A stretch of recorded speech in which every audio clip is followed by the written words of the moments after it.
Thank you for inviting me. I work in the studio all the time, and sometimes am really oblivious to how the work reaches other people. So I'm always pleasantly surprised to have opportunities like this to share my work.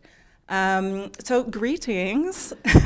I have a song for you first. I'm just going to play a few minutes of it.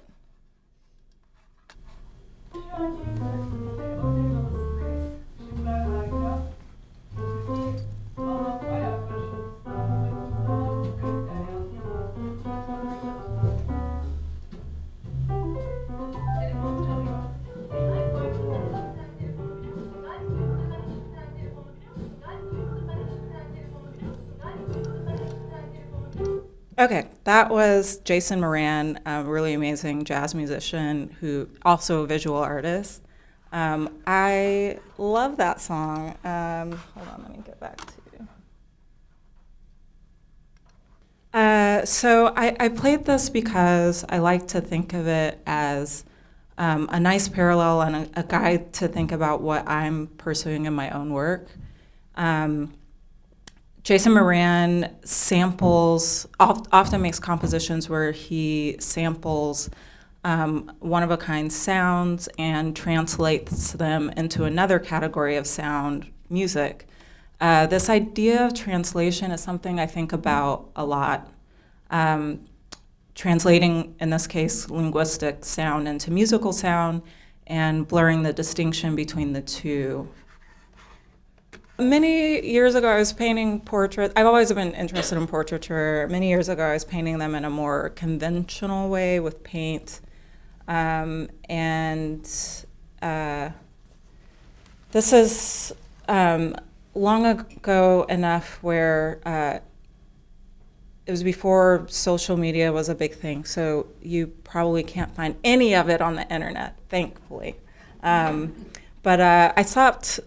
I was trying to get somewhere with the paintings and was a bit frustrated with them, so I actually stopped making paintings for a bit, and then just started, I usually kept a notebook, and so I'd write notes in the book about things I was reading or listening to, and then eventually started to make little portrait sketches in those books. And at one point, a sketch that I made overlapped with some notes that I made. And it was in that moment where I sort of realized that the quality of the written line is no different than the quality of the drawn line, except with the written line, we've assigned meaning to a sequence of marks. And so it really started out initially as an exercise to see if I could render a portrait by writing text so that every mark of the portrait has meaning that we've assigned or that operates in a specific way. And then I made this. So this is the very first text drawing that I did in my little moleskin notebook. And when I made it, my mind sort of flooded with ideas around the ways I think that we're inseparable, who we are is inseparable from the ideas that we've absorbed through language. I was curious if I could make portraits in this way, and let's see.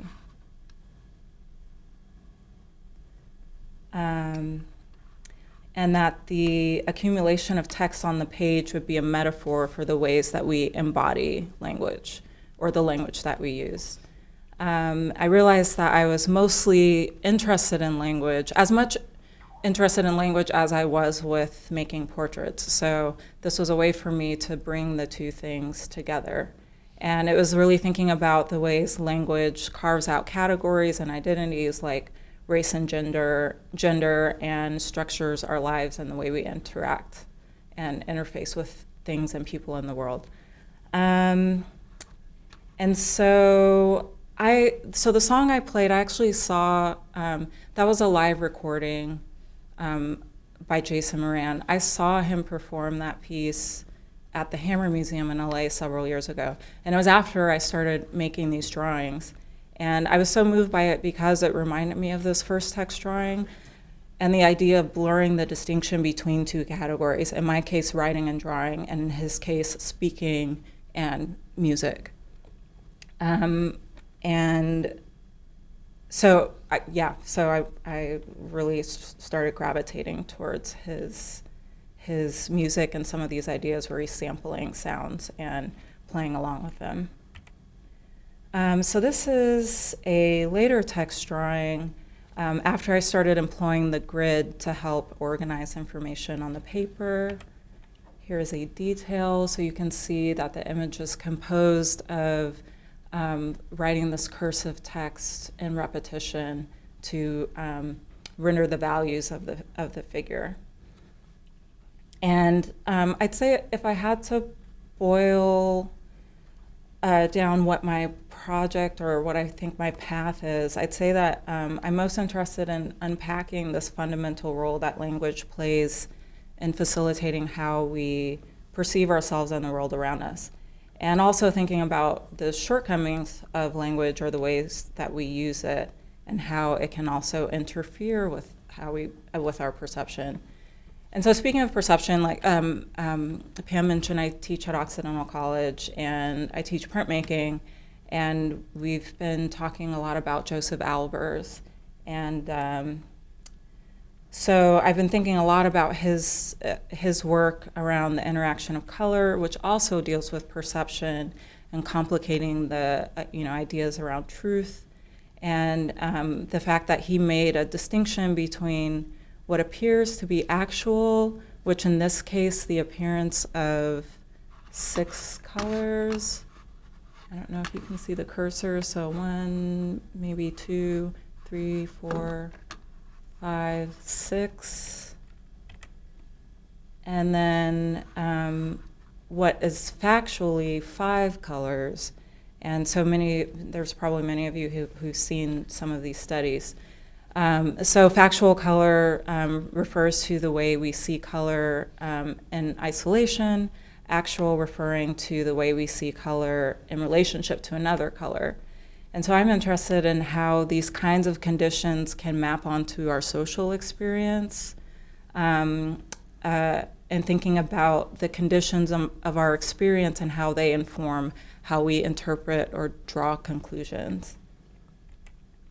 Someone else I think about a lot is the artist Charles Gaines and Sol LeWitt. This up here is work by Charles Gaines, who deal with systems and rules that can be executed and translated into a visual form. So it's thinking about, again, like language and image. In these two works, Charles Gaines sort of applies an algorithm to plot pixels of images that correspond to photographs that he's made. And then, he's also done work like this where he translates speeches, in this case, 20th century revolutionary manifestos into music. So again, another parallel with Jason Moran. This one is from the series Manifestos. And so he uses, for this piece, a rule-based system substituting each letter of the speech with a corresponding musical note. So C, D, E, F, G, A, B, and treating each letter, and then also treating each letter without an equivalent note as a silent musical rest. And so you can find recordings of these, what ended up being performances as well online. Okay. These are my parents, and I'm pointing them out because I'm literally both of them. I guess we all are both our parents, but my dad was a set painter for TV and film for most of my growing up. He's retired now, but he continues to paint, make plein air paintings. My mom makes quilts and taught me how to sew. And so I grew up in this really supportive environment, and really I'm amazed to think through how they inform the kind of work that I'm making now and the things that I'm interested in. And so something that we did when I was younger was go to the Getty Museum. And the thing that I was most interested in, apart from the architecture, was the room full of all the illuminated manuscripts. And so there are these seamless unions of image and text that really fascinated me. So on the left, the initial D, David pointing towards his mouth, made after 1205. And then right, the initial A Christ in Majesty, late 13th century. And I don't actually remember where I first saw ancient Egyptian art, but I've long been also fascinated by it too, particularly the hieroglyphs and thinking about the invention and the development of writing. And also, I think one of the things I realized is I love the relief as a form, because we're essentially looking at image/text that's available by virtue of its shadows. And shadows, the idea of shadows become very important to me later on.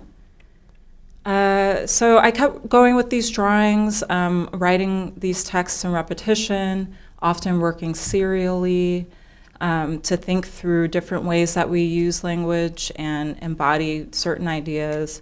And so these two drawings are from a series called Meditations. One way I'm thinking about language is in terms of repetition. The nature of making these drawings is through repetition, and so rewriting a phrase or body of text over and over again to render a figure functions as a kind of metaphor for the ways that we absorb information that we hear or see frequently. Here are a couple more. So for this series of portraits, I chose a sort of mantra that I felt these figures embodied, and they all, each of the ones I've just shown you repeats a phrase by Audre Lorde, which says, "I am deliberate and afraid of nothing." The idea of meditation as a process to align our bodies with our thoughts was an interesting thing for me to think through. And then, so continuing on this idea of embodying an idea, I wanted to think about naming. And I was reading about an essay which talks about how Xhosa people in southern Africa have a saying which translates in English to, "He follows his name." And so across many cultures, the act of name giving by a parent endows the child with an expectation to live up to the name given. So, my parents, who I showed you, they gave me this pretty unique name, Kenturah. And I was a full adult before I decided to really look into the origin or more so the etymology of my name. And so Kenturah is a remixed Hebrew name. And it's a conflation of my dad's name, Kenneth, and then a biblical name, Keturah. And Kenneth is derived from a Gaelic name meaning born of fire, while Keturah comes from a Hebrew word for incense, meaning to produce a pleasant smoke.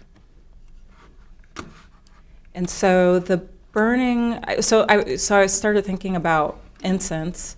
The burning of incense has mystical roots in many cultures. Biblical texts allude to it as a metaphor for prayer, by which converting an aromatic material into smoke allows it to dissipate and enter another dimension where God resides. I also like thinking about it and mapping this idea into technology, where the utterance or a text can be digitized and released and into media and influence people around the world in a matter of seconds via social media. And it also evokes this idea of an invisible world or network that can be accessed and leveraged to fulfill a task and achieve a particular outcome. So thinking about language as a tool to initiate or accelerate a desired outcome. So naming a thing endows it with the characteristics expressed in the name. So this drawing that we're looking at is composed of a text that I stamped out of ink, and the ink I made by burning text-filled paper and adding water to the soot to make this ink. So the materiality of the drawing reinforces the meaning of my name. So it's a self-portrait back when I had an afro. And the drawing is called Namesake.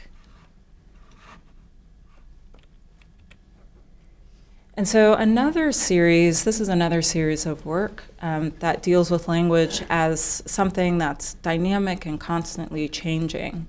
Many years ago, I watched a TED Talk by someone who edits dictionaries, the Oxford Dictionary in particular, and she painted a picture of how flexible the lexicon is in a way that I didn't really, that I kind of took for granted. And so, I'm thinking about how the lexicon is not fixed, but constantly expands to articulate new conditions or even create new conditions. And so around that time, I came across a website called the Dictionary of Obscure Sorrows. And there's a writer who basically invents new words and sort of breaks down the etymology of existing words, both in English and other languages, and pieces together like a prefix here, a suffix there, and to invent these new words. And so one of them that I was especially attracted to is the word Sonder, which poetically describes noticing a stranger and wondering what their lives are like. And so I wanted to work with this text. I had a show coming up in LA, and so I staged a photo shoot where I asked some friends to bring some people that I didn't know, and I documented this sort of interaction between a group of people. It resulted in life-size drawing installation, which translated the photographs into text and code on layers of translucent fabric. The panel on the front is rendered with individual rubber stamp letters, and I would stamp the letter Sonder, the word Sonder and its definition out from left to right, and then sort of rewrite or stamp in repetition the letters to bring up the values for the figures that I was drawing. And then the second panel, I converted the word Sonder and the definition into binary code. So the second image the middle panel is a sequence of ones and zeros stamped out to render another group of people.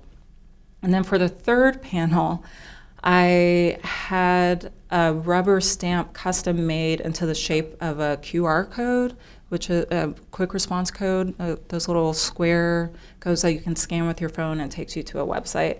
So I stamped, it's a little difficult to see, but that panel in the back, I rendered that by stamping, using that stamp to render the image and that sort of background. And so as viewers passed between the panels, the translucency of the fabric allowed them to be incorporated into the work. And so as was mentioned, I was selected to propose a site-specific public artworks for LA Metro that would be permanently installed at the new metro station in downtown Inglewood.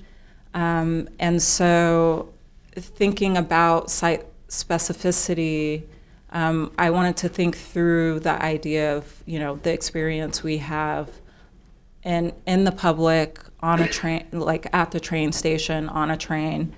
And so Sonder and that definition seemed to fit really well. So the work that I made for the Metro Department is an extension of that series. So there's 10 drawings. This is one of them. Each one will be fabricated. So I already made the drawings. I made them half scale, but they'll end up being reproduced on porcelain enamel steel. Porcelain enamel steel. 4 feet by 20 feet each, thereabout. And so similarly with the sort of fabric installation, the hanging fabric installation, I started stamping out the text Sonder and the definition from left to right. Here's a detail. So at the very top is the top left corner, so you can see the word Sonder, and then proceeds the definition, the realization, and then so on and so forth. I'm sorry, I don't have it memorized anymore, but anyways, it's a beautiful paragraph that sort of goes into, again, imagining what a stranger's life might be like. And so hopefully you can also see a grid, and so the grid helps me organize information. So I plot 1 letter per square in the grid, and so when I reach a part where the figure lands, I use that particular letter stamp that I assigned to that square to render that section of the grid. So it is all rendered by stamp letters, and it does read from left to right, although with the layering, there's parts of it or much of it that becomes illegible, but there's enough of that text spilling around the outside that you can start to piece together and read some of that.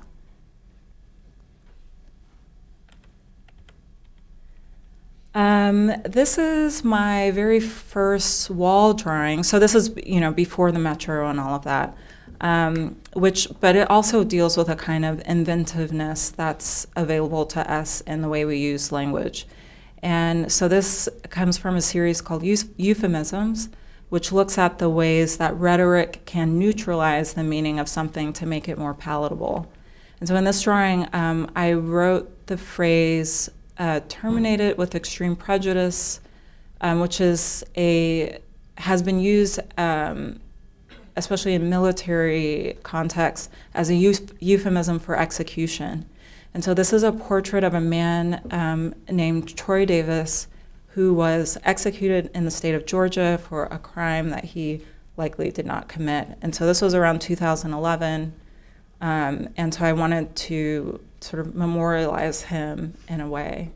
And so I did the wall drawing, and then toward the end of the exhibition, what you see here is I decided to veil the image in black ink as a gesture about this loss. And I also had a couple of musician friends of mine come and sort of improvise on music as I did this, sort of covered the wall with black ink. And so now I'm going to jump ahead. This is a work in progress. And it's an extension of my interest, part of my interest in thinking about systems of institutional oppression and violence that's present in that euphemism drawing. I started this piece in 2016 while at grad school at Yale. I went to a lecture by an artist, Aki Sasimoto, who's a really fantastic performance-based artist. And she was giving this lecture, and her lectures themselves are quite performative, but she was talking about design, choreography, and using that as a concept to describe certain conditions. And so she said, architecture is a form of choreography in the way that it guides you through a space. Design can be a kind of choreography in the sense that something with a handle will tell you how to reach out to grab it or interact with it. And so since I'm really interested in language, I wanted to think about how language is a kind of choreography. And so one way of thinking about that is thinking about laws in the sense that they can guide us in terms of where we can and cannot go, what we can and can't do. And then I wanted to sort of zoom in on laws or a set of texts that implicate, where I feel implicated. So I started, so this is a transcript. I started writing the congressional debate passing the 13th Amendment, which freed slaves. And on the one hand, let's see here. On the one hand, the amendment freed slaves. On the other hand, it's burdened with these other implications that carve out the path towards the criminal justice system that we have today. And so I was actually, you know, the amendment itself is pretty short and concise. But I was curious if whether these aims were explicit in the debates themselves. So I just made a stack of paper, 200 sheets I started out with, and just started transcribing that debate page by page. And then I went back and rewrote the text in repetition to render this figure. So all the marks, with the exception of this spray painted shadow that I started rendering, everything else is text, layered text that I hand wrote. So in terms of the figure, my aim was to portray someone, myself in this case. Just a pause. In terms of, I tend to do self-portraits fairly frequently, just because I usually start a series with a self-portrait because I'm cool with using myself to like try out something before like involving other people. So that's why this is a self-portrait. But my aim was to portray someone somewhere between like floating and falling, to point to the precarity of the language of the amendment and the debate, and its possibility for both freedom and confinement. And so I actually consider this a book because it starts off as this sort of like loose leaf book, a stack of paper, but then can expand into this wall drawing. So this is a view of this work in progress in my studio. And so the figure is suspended in this tangle of text that conveys the messy and biased rhetoric of lawmaking that is often compressed into a kind of euphemistic shorthand that can work against marginalized communities. And so I should say, since we're in an institution, I should say a little bit about grad school and my graduate school experience. I decided to go back for my MFA because I wanted to be in a well-resourced environment to really push myself and try things that I'd otherwise maybe would not make time to do, or for whatever reason felt risky or non-sustainable as an artist trying to survive. So I went in with a very open mind. And at the beginning, I was still focused on making images and portraits, but trying to push them and grow. And so I started off with rethinking the kinds of photographs that I would make that would then be translated into drawings. And so with the earlier drawings, most of the portraits were stoic and sort of static images, sort of head-on looking at the subject. But I did want to experiment with making more dynamic images. And so this figure, sort of in movement or in pause, was something that was new for me. Here's another drawing that I made around the same time, along the lines of thinking about choreography to describe certain conditions. Both drawings show a figure in a more kind of dynamic posture. And so in this drawing, I started thinking about and using doubling as a way to complicate the image. So this is a stamp drawing, and the text does not spill outside the image, so there's not an area where you can clearly read it. But it does say, it repeats the phrase, it's hardly ever either or, it's often yes and no. And so it starts from the top and repeats it, works its way to the middle. Then I flipped it and did the same thing to render the other half of the image.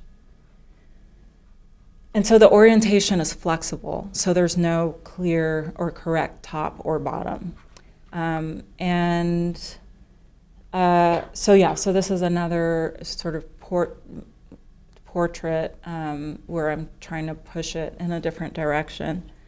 But very quickly I decided it would be more, I felt like it would be more rewarding to get completely out of my comfort zone. And when I say I decided, I was also encouraged by faculty. I'm really glad I did it. So we're going to get to some of that. One thing I did was make a video. So the wall drawing with the 13th Amendment thing, I made a video using that book. And it's hard to see. So what you're looking at, I'm sitting and my back is turned.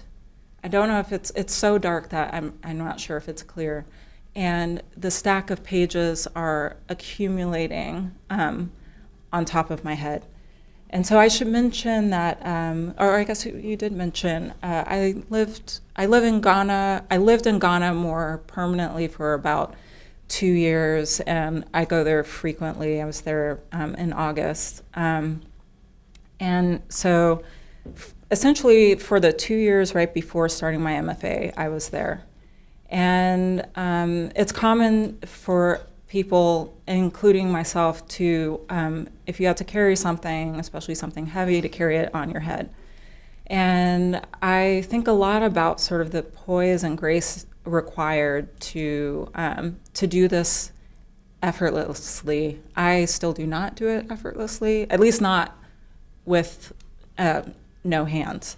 But this video just allowed me to introduce the idea of physical weight and precarity that points to the burden of that policy or that amendment, and as a way to sort of maintain social hierarchies. So there I am, sort of starting to branch out a bit. And then I mentioned that I started, really rethinking photography. And something I was reading a lot about is shadows. And one big book in particular called The Shadow Club describes, the author starts off the book describing his first time looking or really paying attention to a lunar eclipse. And there's a line that says, "The shadow of the earth reveals the true nature of the moon," meaning that the thing that we normally see as this glowing, lofty orb in the sky with the aid of the sunlight is in actuality a massive rock. So during an eclipse of the moon, a lunar eclipse, with the aid of a telescope, the moon appears to us in its factual form, to use Albers' term. I love this idea of reconsidering the optimum way to view or perceive something. Maybe viewing something in the brightness of light is not always the best or the only way to see something. Shadows and darkness offers us another condition to notice other qualities. So to go back and think about how we use language, there's a hierarchy embedded in the way we use it that prioritizes or elevates lightness, brightness, whiteness, and associates darkness and blackness with void and danger and emptiness. So I started making these photographs to think through this and to find sort of the beauty of darkness and blackness that's not always articulated in language. And so this is a photo of, I was burning incense. So again, it touches on the metaphor that I mentioned earlier about language. And it records this material changing from a tangible material that then dissipates into another form that fades from our perception but is still present. And I also started making long exposure photographs that emphasize the strangeness of light and record sort of phenomena in the air that I would otherwise not notice. I also started making more objects that tried to complicate the viewing experience and grapple with my questions and around these questions around the conditions for viewing. So this is a view of a slender wooden form on the left and a detail on the right. And so the details may suggest that there's some complexity to it. There are these like slats, the cavity at the bottom, and exposed hardware on the sides. And then it opens up and extends outward, but also forms these shadows that extends on a different axis along the wall. And so much like a book, it's an object that can expand and contract. And so I got really interested in making objects that complicate the language we have to describe it.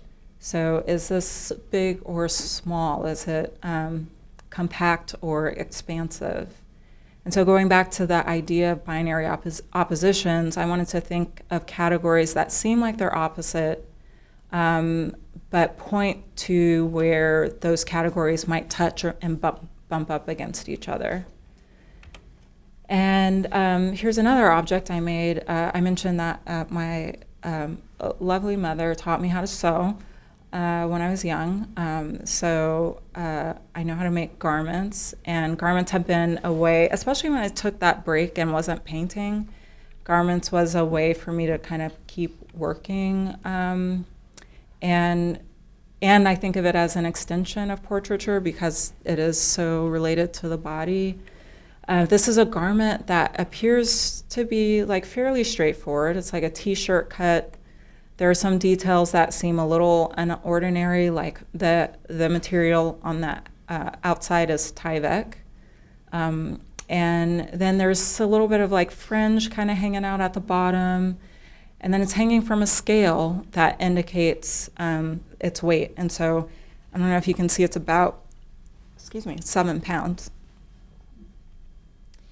And here, so this is not the same piece. This is a prototype for the piece that I just showed, but I don't have a video of the piece I just showed, but I'll play this. So the activation of the garment, and this is just a clip, the activation of the garment reveals that the singular garment actually contains a multiplicity of layers couched inside one another. So the wearer is shown unwinding out of the garment. The outermost layer in this prototype and in the black version that I previously showed is the most plain and opaque. The inner layers get more and more transparent and complex. There's one of the layers is made like a patchwork quilt. And then the innermost layers are made of silk, some with intricate beadwork and stitches. And it raises ontological questions around these states of viewing and experiences that are just at the edge of our perception, like the fan-shaped sculpture that I showed, like the book, like objects that have varying states that reveal or protect its contents. I think about the portraits I've been making similarly in the sense that the layers of written or stamped text is not always apparent or legible to the viewer. And so yeah, so she's just sort of spinning out of the garment and sort of showing you kind of each connected sort of face of it. And so this is a video. I haven't quite figured out this piece because I also kind of love the idea of people perhaps never seeing the inside of it, that I spent all this time adding all these details. But I did make this video to sort of document how it operates. And all right, I did not make this. This is the work of Sheila Hicks. She has there's this book called Weaving as Metaphor, And it's got beautiful reproductions of her fiber works. Among them is this one that shows a weaving that remained attached to this frame loom that she made. And I've also been thinking a lot about weaving. And in fact, while I was in grad school, I took an anthropology course on the invention of writing and decided to write a paper on this hieroglyph for Textile, and really thought about how the invention of weaving far preceded the invention of writing. And so weaving is perhaps an earlier form in which we can encode a material with information. And so I started thinking about the relationship between text and textile, both etymologically and materially. So I started making these frames to weave into. So here's one of them, thinking about textiles as a kind of language, and my persistence with keeping the loom to sort of point to the structure that provides the tension for this kind of language to exist. And I scaled up a bit and tried it in different orientations. I would incorporate different objects that belonged to me, so in a way it became a kind of portrait. And the weaving felt like writing. I also got into looking at the shadows. And so for a moment, I'll go back to this ancient Egyptian relief. And I mentioned that, I love them because, again, we're looking at an image that's available to us by virtue of its shadows. I was upstairs and looking at the Assyrian or Neo-Assyrian reliefs and cuneiform text. And so I was thinking a lot about this when I resumed making portrait drawings that would be informed by all these other objects I was experimenting with over the past couple years. And so I started with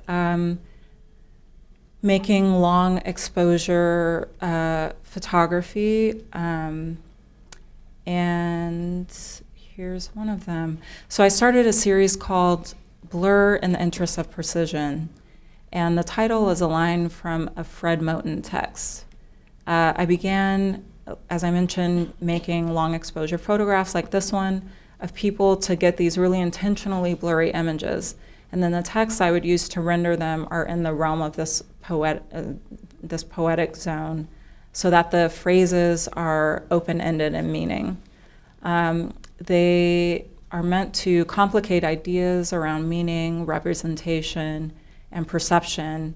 And so I kind of found refuge in talking about these ideas with blur and doubling. So this is the drawing I made from that photograph. And the text I used that I stamped out in repetition, it says a surreal presence for every possible state.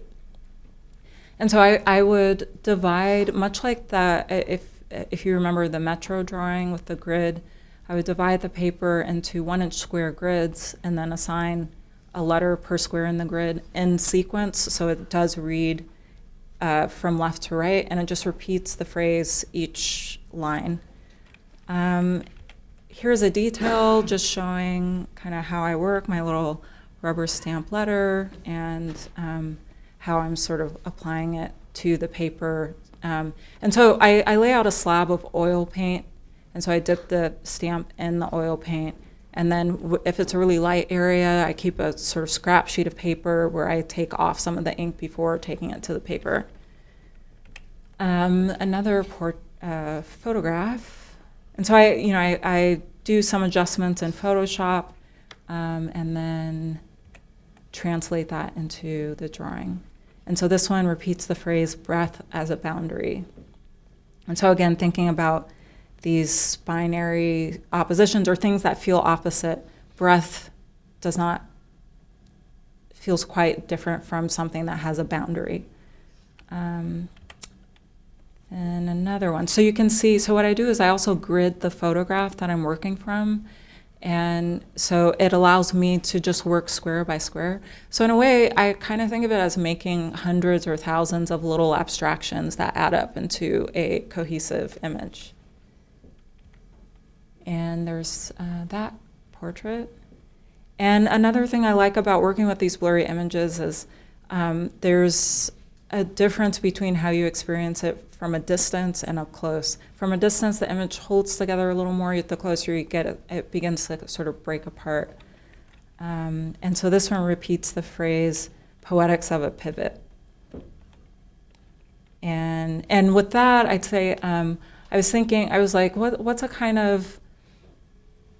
situation in which something is moving and still at the same time? So I thought of a pivot, and I got really interested in thinking through how those two things can coexist. This is another drawing rendered by stamping the text, breaking the air. Oh, no, that's the photo. This is the drawing. This one says parallel repeats, I think this is what it says. I think it says parallel conditions.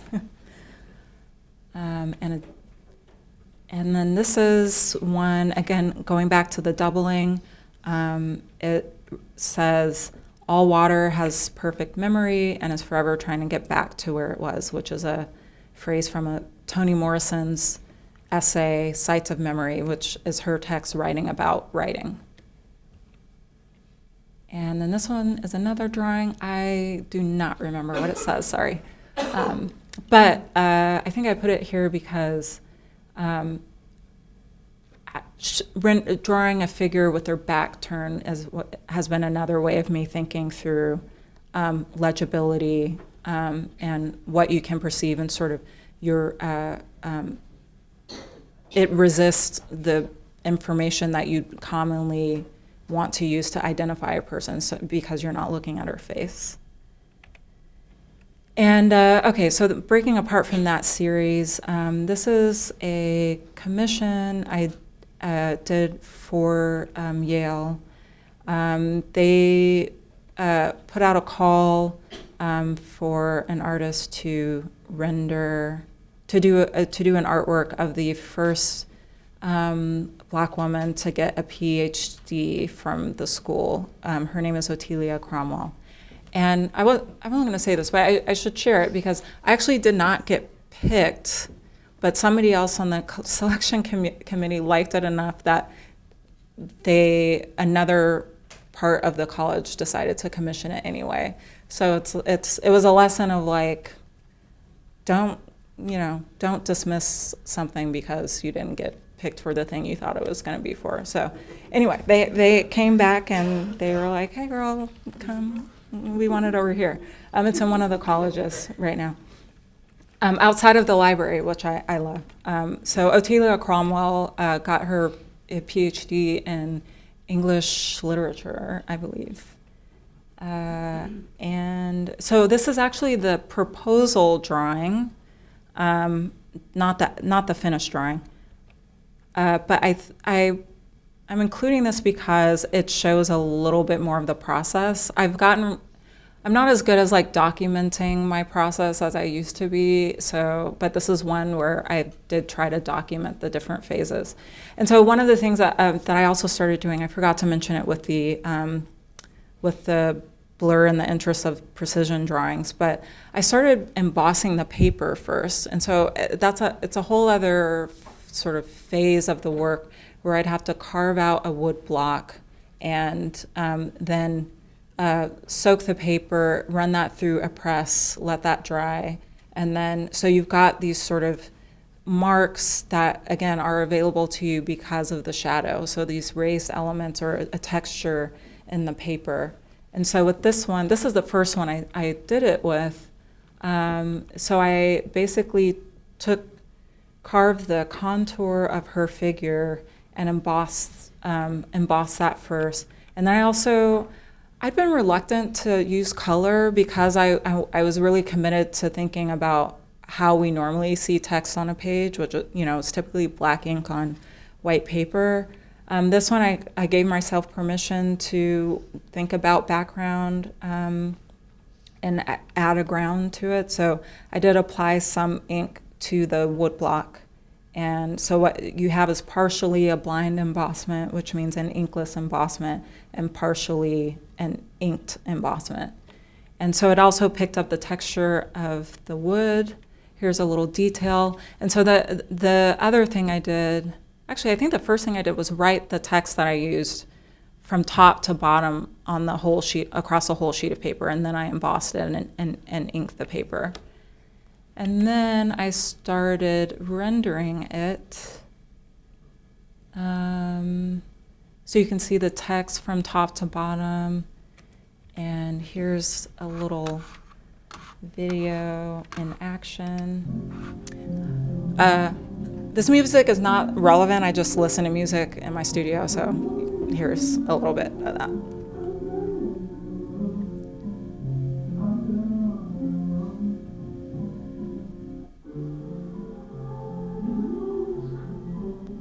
So I'm just writing in cursive and kind of row by row, following the grid, and just having to control how hard I'm pushing on the pencil and how light I'm pushing, and then how many times I repeat the word that's in that area. And this is the final thing. And the other new thing was adding this sort of collaging this fabric at the bottom. It's a piece of silk, so you can still make out the text underneath it, but the silk where her dress or her blouse was. A detail. And so, I mentioned this drawing. I gave myself permission to use color, and so I'm starting to do that more and thinking about like making a ground of color that has no real connection to the drawing. So I'm applying color to paper and then imposing a drawing on top of that. So this is one of the new drawings that has some color ground first and then the drawing on top of it. And again, another one from this sort of blur series. So the blur is in the photograph, and then I'm sort of precisely translating the information in the photograph into the text drawing. So again, these are made by stamping a text and repetition. I also forget what this one says, and I forgot to write it down. But another one. And then this is another one. And so, I mean, I'm sorry, yeah, I'm trying them. I'm seeing how I feel. I like these, and I think I just need to make more to think through it. So I'm sharing the fact that I'm in the zone of figuring it out. And that might be it. Yeah, thanks.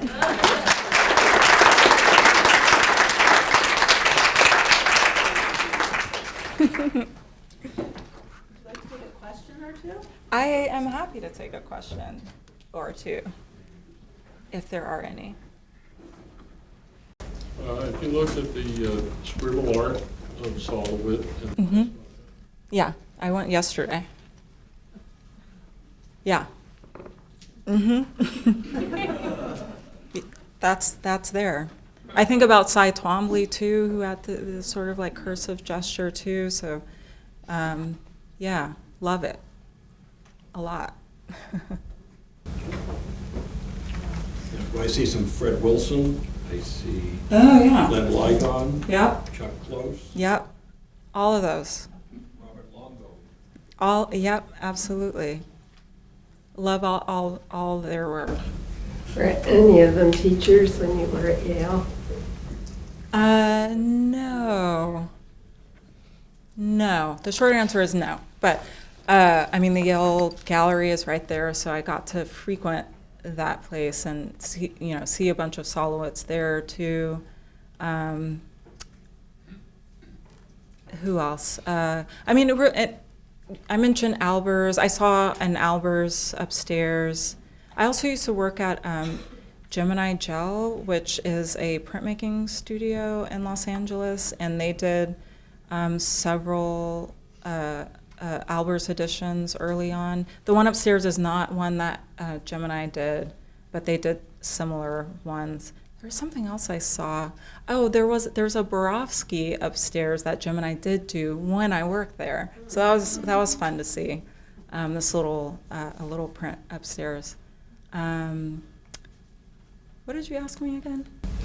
I wanted to know who was teaching. Oh yeah. Well, Rob Storr was there when I was there, and he's the embodiment of a lot of history. He's seen so much, and so we got a lot of stories from him about many of these artists. And Anoka Faruqi, who her work is in a way an extension of the kind of work Albers was doing in terms of color interaction. She's there, and she actually helped put together a really important Albers show that was at Yale a few years ago, and made a documentary about him. So what mediums of printmaking are you teaching? Right now, it's an intro class, so we're going through mostly relief and etching, but we're also covering monotypes. I'm trying to I like the idea of thinking about sort of hybrid forms of printmaking. So in a way, the stamp drawings is kind of a monoprint because, these individual stamps are functioning as a matrix. And so the accumulation of them makes them into kind of one-of-a-kind monoprint drawings. And so I like blurring those distinctions. So I'm having, my students make stamps and these sort of unique images from these stamps that they're making. I had them do an Albers exercise where they had to emulate one of his color studies. What else? Yeah, we do a lot in there. I made them write a paper about truth and perception. Very fascinating. Yeah. Just as a clarification, when you're in Ghana, did you do any art at all? I did, yeah. So the reason I went, I don't remember if I said, some friends of mine manufacture a clothing line there, and I left my gallery job, and they were looking for somebody to manage production. So that's the thing that brought me out there. But there's an institution, Alliance Française d'Accra. They commission a mural every year, and so I proposed a mural, and they accepted it, and so I did that there. And then I also participated, I don't know if you know this street art festival called Chalewote. It's a art festival that happens every year, and so I've participated in that as well. Yeah. And how did your art change when you came back? I think I started thinking about color a lot more. I mean, it took a while for me to finally introduce it, but yeah, it's just so vibrant and everything felt so vivid there that, yeah, I did start to think about color. Fabric is a big thing, and I started collecting a lot of textiles, so I'm sure that played an influence with me starting to focus on textiles as well, and eventually getting into weaving and thinking about textiles as a kind of language because